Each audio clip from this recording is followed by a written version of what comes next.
Então, vamos agora olhar como fica o modelo para um observador que está no problema. Está aqui. Como é resolvido o problema pelos engenheiros da Embraer. Temos lá um domínio em torno da aeronave. Então, a nossa notação agora é, aqui, olha, na setinha. Nós vamos ter aqui o que nós chamamos de gama P, superfície de controle sobre o problema. E gama P infinito, superfície de controle longe da aeronave. O que é o infinito lá para a Embraer? Aproximadamente uma esfera de diâmetro 100 vezes a envergadura da aeronave. Mas aí é importante que a gente trabalhe com malha não uniforme, que a gente consiga refinar onde a gente tem fortes gradientes em torno da aeronave. E que a gente use células bem grandonas à medida que a gente se afasta, para aumentar a eficiência de cálculo, né? Economizar em termos de tempo de processamento. Bom, então, o que eu quero agora, pessoal, é um modelo similar aos anteriores, mas para este observador. Para este observador. Então, vamos gravar bem essa nomenclatura, né? Ômega é o volume, gama P é a superfície da aeronave, gama P infinito é a superfície de controle longe da aeronave. E eu quero um modelo visto por este observador. O que eu faço agora? Eu pego lá o meu modelo diferencial para o observador absoluto, igual ao divergente de sigma absoluto e mais ρg. E agora eu vou derivar uma expressão para o V absoluto, função deste sistema de eixos. O que eu tenho?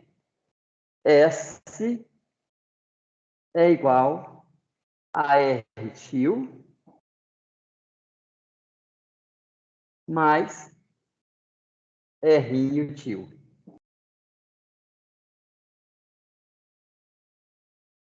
Derivo uma vez, acho a velocidade absoluta, ds dt. E aí substituo nessa equação, faço manipulação dos termos e vou chegar a este modelo. A equação da continuidade não muda nada, não depende do observador. A equação da energia é a mesma, mas a equação para o balanço de quantidade de movimento linear, para Vtil, tem agora os termos adicionais, que é a aceleração absoluta do sistema de eixos colocado na aeronave e esses termos que representam as acelerações dependendo da rotação ômega tio da própria aeronave. Primeira coisa que os engenheiros da Embraer fazem. Bom, é verificar se a rotação da aeronave é importante. Para uma aeronave comercial, de cara, né? Isso é zero. Não gira. Ou gira muito pouco, de tal forma que esses termos se tornam muito pequenos diante dos demais. E, se fizermos as contas, nós vamos ver que um observador absoluto vai ver a Terra como um todo, como um ponto em repouso. E a aeronave? É um ponto em torno da Terra que é praticamente um ponto em repouso.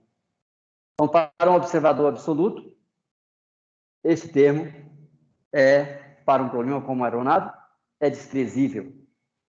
Então, observa que, rapidamente, fazendo uma análise bem simplista, aqui nós já chegamos à conclusão que o modelo para o observador que está na aeronave é idêntico ao modelo para o observador absoluto. Modelo não, mas a equação diferencial. O que vai diferir, e de forma muito significativa? Condições de contorno e condição inicial. Então, vamos aprender a colocar as condições de contorno nesse problema. RTIL. Lá eu tenho aeronave, aqui é o sistema de eixos. Aqui uma partícula de fluido qualquer, que é posicionada com RTIL. RTIL. Esse R vai varrer a superfície da aeronave e vai varrer o limite distante. Então, quando RTIL igual a R gama π, estou descrevendo a superfície do problema. O que o piloto observa? Quanto que vale a velocidade das partículas de fluido que estão coesa à superfície da aeronave? Novamente, zero. Este é o olhar dele. Então, observe, isso é simples de ser imposto. O que não é o caso de um observador absoluto. Se eu estou no infinito, o que o piloto vê? Ele vê que o fluido no infinito está aproximando dele com a mesma velocidade que ele. Está lá, ó, negativo. E ele vê que aqui no infinito, nós temos também uma velocidade vtil da fronteira em si. Por quê? Por que tem essa soma? Observe. Isso é o efeito relativo. Isso aqui é o fato de que a atmosfera... Imagine se a aeronave estivesse parada. Esse termo aqui seria zero. Mas a atmosfera pode estar se movimentando contra ou a favor da aeronave. Então, esse aqui é um valor que vai ser imposto, que pode ser positivo ou negativo. Você pode ter um vento soprando a favor do movimento, ou você pode ter contrário ao movimento. Por isso tem essa soma. Observa, pessoal, que isso aqui é tranquilo de ser especificado. Eu gostaria de conhecer o problema, né, a solução do problema, quando eu estou deslocando a 900 km por hora. Forneci esse dado aqui, olha. Está fornecido. E eu quero fazer a simulação quando eu tenho ventos transversais, ventos de polpa, ventos de frente, com tal valor. Eu vou especificar isso. Está lá. Então, eu especifico isso. E isso aqui é seguro, é zero. Então, observa que é simples de impor as condições de contorno quando o olhar é do observador não inercial, observador relativo. Porém, o preço é esses termos adicionais que aparecem na equação. O balanço da quantidade de movimento linear. Pessoal, vocês entenderam? Está claro isso? Não tem muita novidade em relação ao que vocês já conheciam.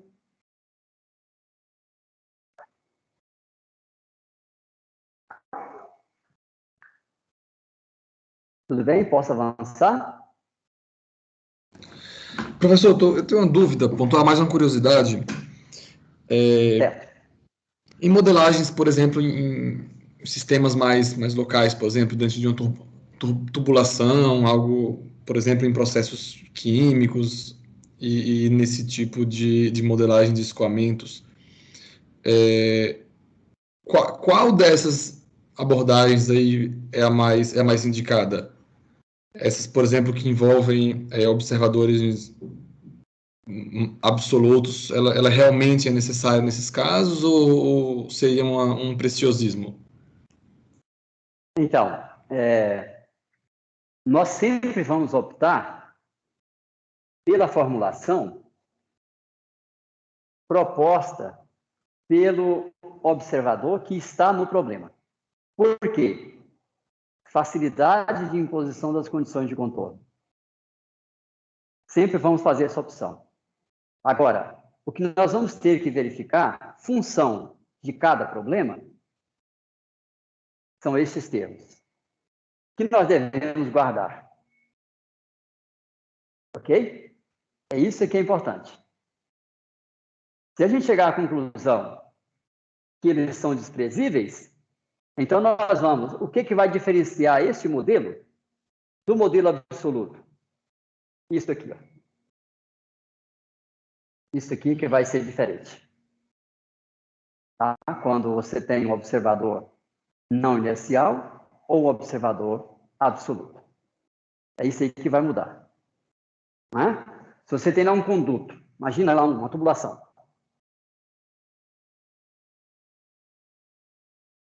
Quero resolver isso. Tem um observador absoluto que vai ver a velocidade de cada partícula de fluido no interior do conduto. Observem que para este observador, este conduto, o fluido que se movimenta aqui dentro, além do movimento relativo ao tubo, tem o movimento de toda a tubulação em conjunto com a própria Terra. Este olhar, não é? Ele é detalhado, ele é absoluto. Então, é complicado de você impor as condições de contorno segundo este observador. O que nós fazemos, então? Pegamos um observador e colocamos aqui, ó. X, Y, Z. No caso, X til, Y til e Z til. E aí nós vamos fazer a análise de ordem de grandeza para verificar a importância desses termos. Vamos demonstrar que, via de regra, num problema como esse e similares, tudo isso aqui é desprezível diante destes. Desprezível. Se isso aqui é da ordem de 1, isso vai ser da ordem de 10 a menos 30. Né? Os outros termos, 10 a menos 15, ou seja, é muito pequeno. Então, o que muda de uma formulação para outra? As condições de contorno, porque para este observador aqui, olha, a Terra está em repouso, não tem nenhum efeito, eu vejo simplesmente o fluido entrando, se deslocando em relação à minha observação, né? E aí eu consigo impor condições de contorno de forma simples. E encontro soluções para aplicações de engenharia. Observe, para o piloto da aeronave, o que interessa para ele? Interessa a força de arrasto, a força de sustentação e a força transversal. É isso que interessa para ele manter o controle da aeronave. A partir disso aí vai surgir, então, momentos, enfim, e ele vai conseguir, então, manter o controle. Mas vai saber também que precisa colocar lá tantas toneladas de combustível para vencer o arrasto. E como é que eu avalio essas forças? Tudo através de efeitos relativos a ele. Né? Não importa o olhar absoluto, o que importa para a avaliação dessas forças é o que está acontecendo aqui em relação a ele. É isso que nós usamos para calcular o arrasto. Né? É o olhar deste observador é que vai permitir dizer o seguinte, olha, a pressão aqui vale tanto, a pressão aqui vale tanto. Então, qual é o ΔP necessário para bombear uma dada vazão? Isto tudo sai com o olhar do observador relativo. Então, isso é que simplifica extremamente, né, a solução dos problemas em relação a se a gente fosse ser puristas e resolver de forma absoluta. Tá? Não é necessário a gente resolver de forma absoluta. Para todas as aplicações, a gente pode resolver de forma relativa. O que é importante saber é que, na forma relativa, existem matematicamente esses termos adicionais, que são correções. O que nós vamos aprender a fazer na próxima exposição é avaliar a importância desses termos.